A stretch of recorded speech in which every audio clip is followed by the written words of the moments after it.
Tucker Albert is the vice president of Devil's Gate.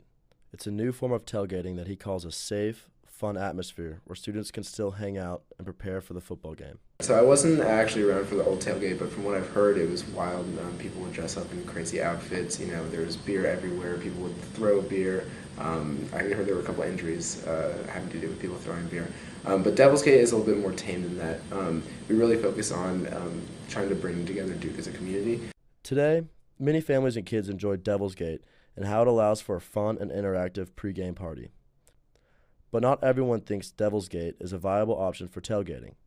This is evident in the declining attendance after a good start to a season.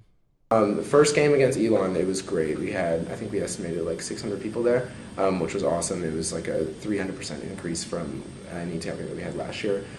Since then, attendance has kind of dipped a little bit. We've been hovering around like 150, 200 people. Despite declining attendance, Tucker is confident that it will rise over the long haul once people see Devil's Gate as an event for a whole school to come together as a community, as opposed to just an event for partiers. It'll draw more and more students. It'll become in its own way something that students, when they leave, remember as, that was great.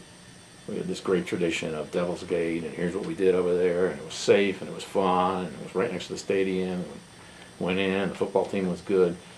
To avoid some of the problems in the old tailgate, there's a limit of 6 beers per person and a ban on drinking games. Other than that, there's really not too many rules. We try to make it as free as possible, but at the same time, like staying within university guidelines.